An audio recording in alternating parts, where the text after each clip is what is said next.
Mari to give a DNA test to say who is the Father, because this book right here tells you who is the Father. You got a Father who don't need no DNA because he is the one who in his Son came down to identify and become my daddy. Yes, yes. Say that. And Say that. I want to give you my spiritual DNA. And it says, but if the spirit of him who raised Jesus from the dead dwells in you, he who raised Christ from the dead will also give life to your mortal bodies through his spirit who dwells in you. Who's your daddy? Who's your daddy? Well, act like you his child. All right. All right. You, I don't come. That's right. Come hell or high water. Yes. Yes. Look at your history. You have done it before. Yes. You can do it again. You can handle whatever it is out there. It's all right to be a little depressed, but understand that when you're depressed, you are mad with your own self. And you don't want to get too mad with your own self, because when you get mad with your own self, who in the world can help you but your own self? All right, so all right. You need to turn to your daddy who got the power to raise him from the dead. Yes, he yes. can do it to you. Yes. That's right. I ain't just talking this. No, you're not. I live this. All right.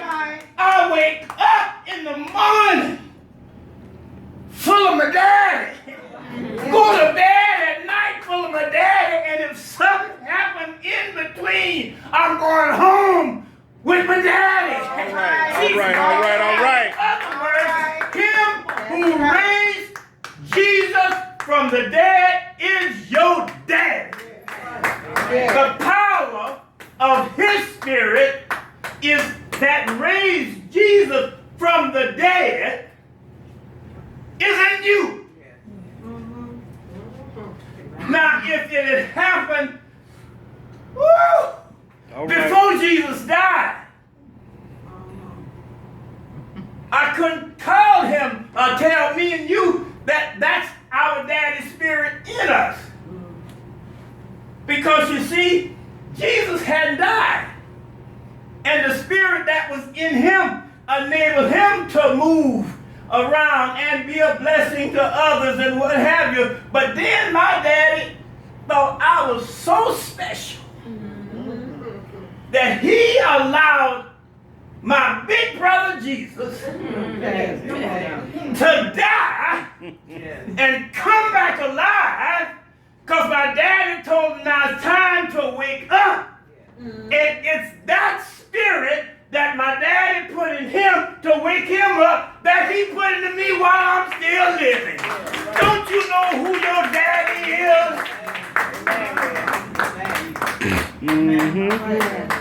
And the word of God. I'll just use Obama. But what we need to understand, I want you to have a sense of where we are him if we are to move him. Wherever you was before you got him, where you are now, think about where you was back him. In other words, you're still alive because of the power of God. You're not in a mental institution. You're not incarcerated physically. And because of God's spirit in you, you shouldn't be incarcerated spiritually. All right. Because see, the spirit of God has set you free, and whoever the spirit sets free is free indeed. We need to understand powerful is the word, and our daddy loved us so much. That word dwells in me and you, and that spirit is so alive. We were talking about being heirs. Now, you know, when you are born, they don't let you just be a baby and just call you baby. They give you a name. Right. You got to have a name. You see, a lot of what we go through in life that we have to wrestle and deal with is because God is trying to give us his name. Okay. Do you know your name only comes from wrestling with God? There was a man named Jacob. He was a deceiver, fooled his brother. 21 years, and then he got word, your brother, Esau is on the way to get your mind. Jacob said, oh Lord, now what am I do? So he had all his family. So he put one half his family someplace and one half his family someplace, and 1/3 and 1/3. But the family that meant so much to him, you hear me? In other words, he got all these people, he had a favorite part of his family. He set them in the safest place, and the other parts of his family were vulnerable to Esau. Long story short, Esau came. Jacob had all this stuff to give him, but Esau saw his brother and started running toward him. Completely forgot about all that stuff that had happened in the past. Mm-hmm. And old Jacob was still the deceiver that he was. It ain't changing. Esau, he done kissed and everything. Esau was for real, done made up. Jacob was still a deceiver. And he went to bed that night.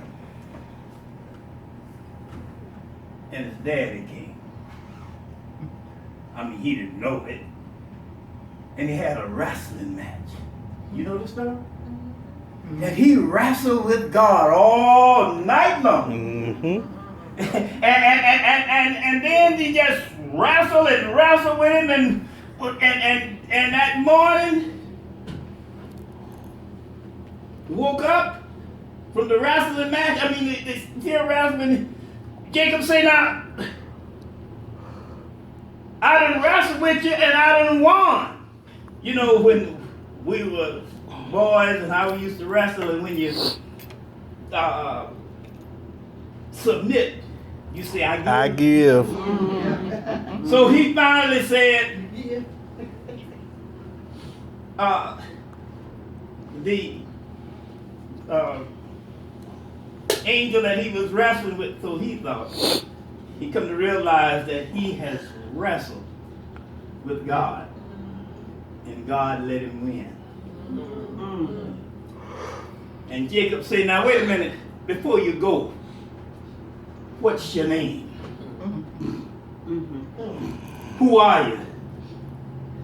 God said, boy, what's your name? And he said, Jacob. Well, you done wrestled with me and won. I'm going to change your name. All right, all right. And your name from now on is going to be Israel. So Jacob's name was changed to Israel because, see, when you wrestle with God and prevail, all these years you're still here, that means your name has been changed. And what does it mean? That when you change your name as a result of the wrestling match, and you hear people say the God of Abraham, Isaac, and Jacob, what it means is now that we have experienced and the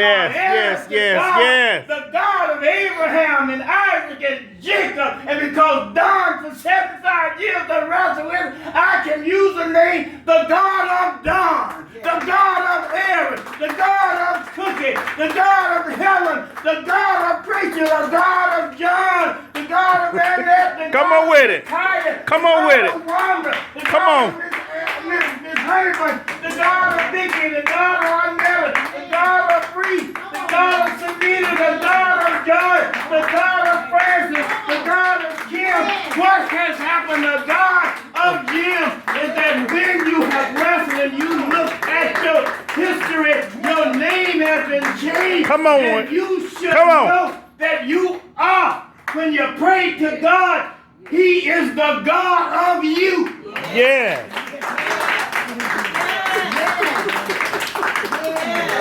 Yeah. When you pray, and if we're to move from Him to Him this day in your prayer, you go to God, but you understand He's your daddy, and you say, the God of Kim. Because your name has been changed. That's why Mama and them say, I got a new name. Over in that's right. And as a result of having wrestled, This mine. this mine. This mine. It's mine. And when you miss me from being down here, and you can't find me nowhere, come on up To great glory. and I'm going to be wrestling her down. Because you see, I'm going home Yes. where I ain't going to need no clock. I ain't got to worry with Gary Air and no doc. And the beauty in all of it, in the house, I ain't got to worry about no lock. And hallelujah, thank you, Jesus.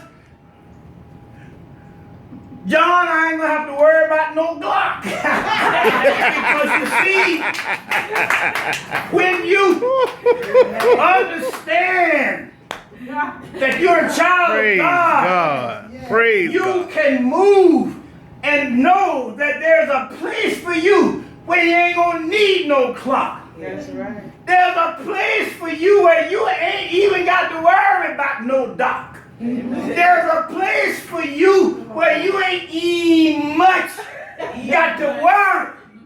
I mean, I got to worry about no lock. You ain't gonna need no police or sheriff that have no Glock.